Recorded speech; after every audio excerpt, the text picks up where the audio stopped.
One hive thrives and one hive dies. But why? Hey everybody, welcome back to my little bee yard. I've been beekeeping for a couple years now and I still don't have that many hives. Why? Because I want to learn how to be a beekeeper. I don't want to just jump into it and make a lot of mistakes. Bees are getting harder and harder to keep alive. Lots of reasons that beekeepers are struggling. It is March 1st, I believe, and I'm going to open up 2 hives. My first hive died.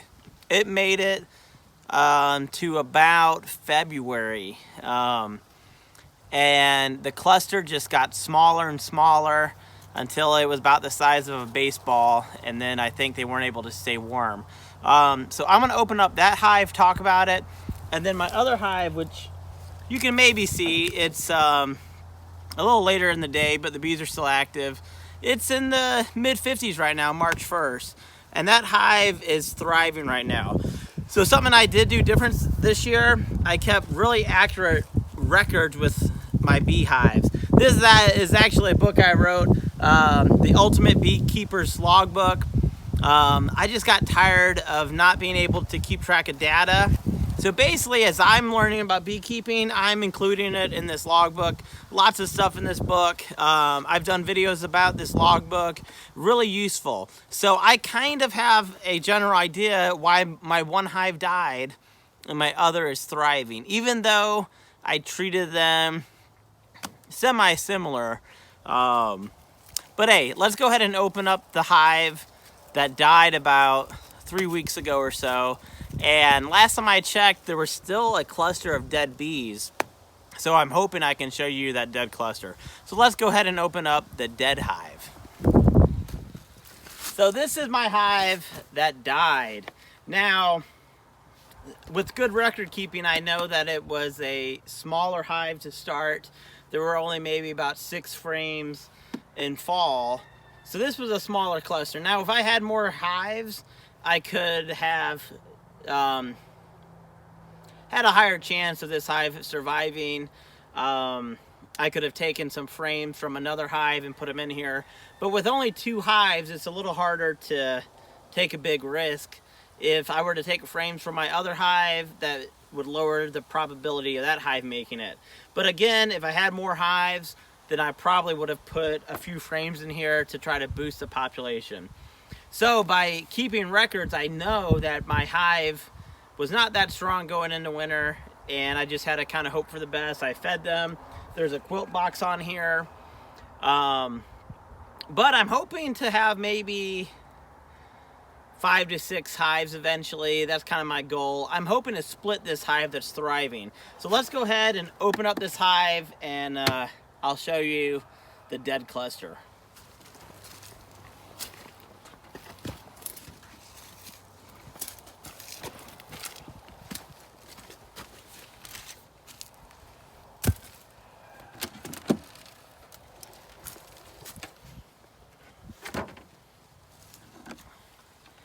This is my quilt box, and this actually really helped my hives. We've gotten a lot of rain this year, the last couple years. In Western North Carolina, we've broken lots of records with rain. Last year we had over 100 inches of rain, and that was the most rain we've ever had here. So this quilt box actually works as a wick. Bees like to stay warm in the winter, and how they do that is that they are able to detach their muscles that attach to their wings and vibrate their bodies, and that is how their cluster stays warm. But what happens is that they draw in cold air from outside, and when it hits the warm air from the bees, it makes kind of a mini cloud basically, and it condensates on the top of the hive, and that water vapor turns into liquid water, and it drips down on the bees. So that's one of the big killers of bees in the wintertime, is moisture. So it's not so much the cold, it's moisture dripping down on the bees. So this actually absorbs that moisture, and I think it's one of the reasons why I have this hive that's probably gonna make it through winter. It's March, So winter isn't quite over, but it's very close. So this has been very helpful. Even though this hive didn't survive, I think this is why my other hive did survive. It kept that moisture off of them. So we got that quilt body or quilt box. And then we have a frame or a super of mainly honey. So they had plenty of food here. I'm gonna have to get my hive tool, so let me grab that.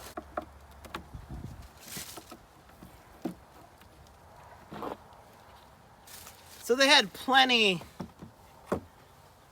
of food for the winter. And something that I've not shown you, right underneath my quilt box, I had a big brick of bee candy. And as soon as I noticed that this hive was dead, I took away the bee candy. So they did not die because of lack of food. They had plenty of food for the winter time. I'm just gonna do a quick look. More or less, these are all filled up with honey.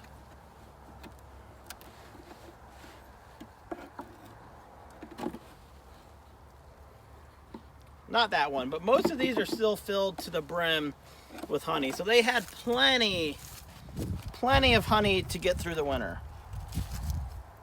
I like to do a deep, and then I like to do a medium. So there's probably each medium frame is about 3 pounds of honey. So there's 10 frames here. And then they also have honey in their deep body. So I'm actually going to show you the cluster that died because I can still see it. These bees have been dead for about 3 weeks at least.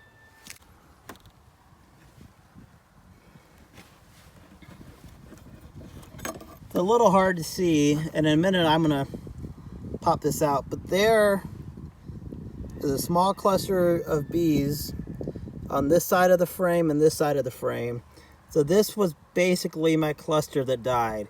So what happened is that the cluster got smaller and smaller. I'm going to see if I can find the queen inside this cluster. Hopefully you can see it. If not, in a minute I'm going to pull this frame off. But probably the queen wasn't laying, or maybe I lost the queen during the winter. There's really not much you can do from, at least in my area, from about November until now. You can't really requeen because there's no brood for the most part. I guess you could order a queen from somewhere southern. So let's go ahead and open this up and see if we can look at this little cluster, and maybe we can find the queen, which would be kind of cool. Bees in here, I'm not really worried about too much. If there were bees here, I'd be a little worried. I'm gonna try to lift this up. I would never normally do this, but since there's no bees, I can. Now the reason I did this is I want to show you the cluster that died.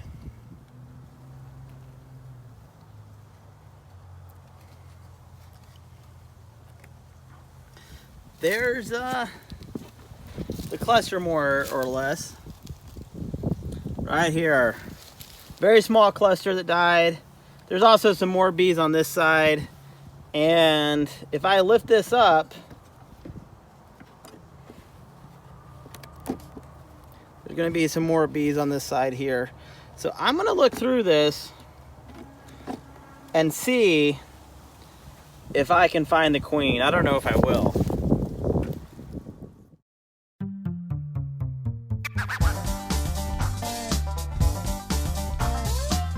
I did not find the queen in here, but that is So I did not find the queen in here, but that definitely does not mean that the queen isn't in this mess of dead bees. She looks a little bit different when she's dead. It's a little bit harder to see. But what I could tell for sure, my cluster got really small, and I know they were thriving in like January. And the queen actually laid some eggs in January. We had such a warm January. It was in the 60s. Maybe one day it was even in the 70s. Very weird. So the queen started laying, but then what I think happened, then we got cold again. It was in the 20s and 30s. my cluster was not able to keep the brood alive. This is kind of cool. If you check this out, these are bees that are head first into their cells. Now this area is where the cluster was. On either side, there's bees that are head first into their cells again, just trying to stay warm, trying to keep in that cluster. So this whole area, these bees, poor little girls, did not make it. We had a really cold snap here, and this small cluster was not able to survive. And over here you can actually see this is dead larva that wasn't kept warm. So this hive died because the cluster just wasn't big enough. They had plenty of food. The queen might be in here, and I'm gonna say she probably was, and she was here in January since I saw eggs in January, but the cluster was just too small. So now we're gonna look at my other hive that is booming. They're out getting pollen today, and I'm gonna talk about how it looks and why I think they survived.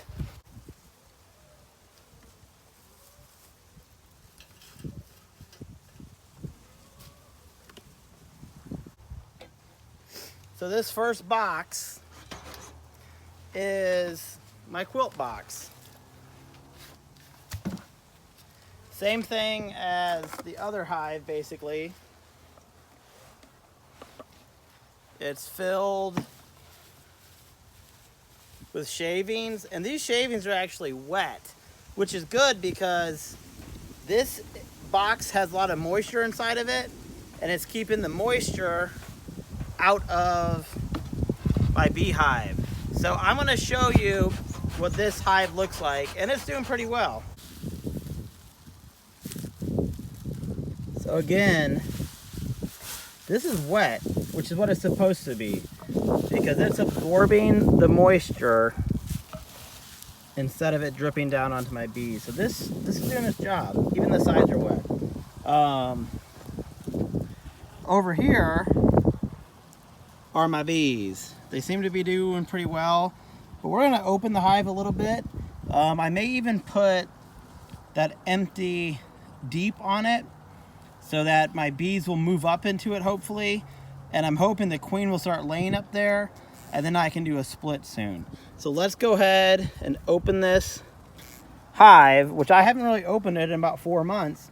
I've done some checks on it, but really in the wintertime, you can't do much but make sure your bees are alive and feed them. So let's go ahead and open up the hive.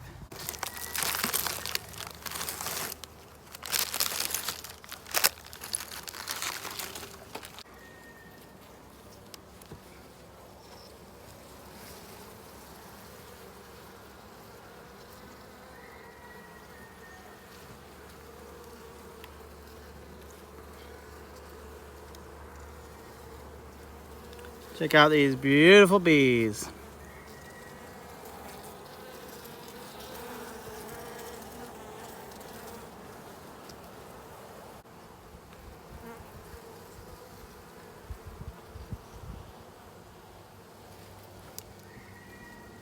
This is a really good sign. It's March, and this is capped brood. So this is telling me that my queen has been here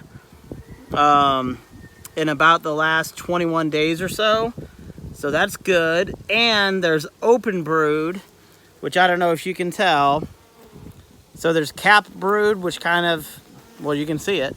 And then you may see some white larvae. That is open brood. That tells me my queen has been here within 8 days.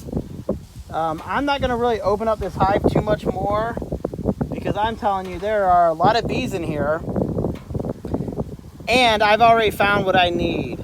That there is larva, there's capped brood. I don't see any eggs, but I'm not looking for eggs right now. I know my queen is in here somewhere. And since it's not super warm, I don't really want to risk freezing my queen. And it's pretty warm right now, or I wouldn't be out here doing this. But my hive's doing great. Let's look at one more frame for giggles, people. Just for giggles. Whoa. Oh my God. This is amazing. Now this is what I'm talking about. This is a full frame of brood, people. And I see some drone brood. So drone brood, if you can see it, it's a brood that looks more like a corn pop. Those are going to be the male bees there. So female worker bees. And then if you can see a couple corn pops there, those are going to be our male bees. Wow.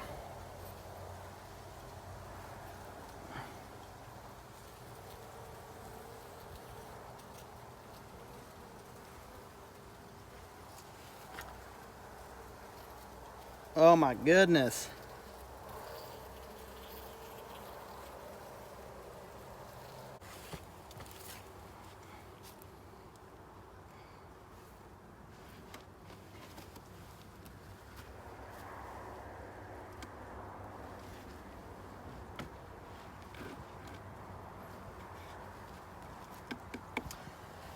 So I hope you've enjoyed this video. I know I have, because this is the most amazing my hive has ever looked. I am so excited right now. There's so much brood about to go crazy here. So I'm gonna keep on feeding. It's March, so winter's almost over in my neck of the woods, but you never know. I don't say that it's over for winter until we get a good nectar flow. Our first nectar flow is about to happen, and that's maple. We already have pollen coming in. The next step is going to be nectar from maples. We also have some pollen from, I guess, willows around here, black willow, and then we're going to get some nectar from that. But those aren't really major flows. Our first major flow is tulip poplar and black locust, so we got a ways to go. But I'm really excited for this hive. It's doing well. I know there's a queen in there. The reason this hive thrived and the other one died is this hive was much bigger at the start of the winter. It was about 8 frames, and right now it was 10 frames, and I didn't even open the bottom, so it is jam-packed. So this was a much bigger hive. Again, if I had more hives, I probably would have tried to save the other one. But when you only got 2 hives, you can't be too risky. You want to save one if you can't save them both. So until next time, I hope you enjoyed this video. Keep on beekeeping, and I can't wait to split this hive. This is going to be my first ever split within my 3rd season as a beekeeper. My first winter, both hives died. Kind of disappointing. This winter, 1 hive died. But this one is thriving, and I'm probably going to have to split, or it's going to swarm on me. So this is going to be a great season for beekeeping. I can't wait until it's a little bit warmer and the bees have free food out there. Until next time, keep on beekeeping.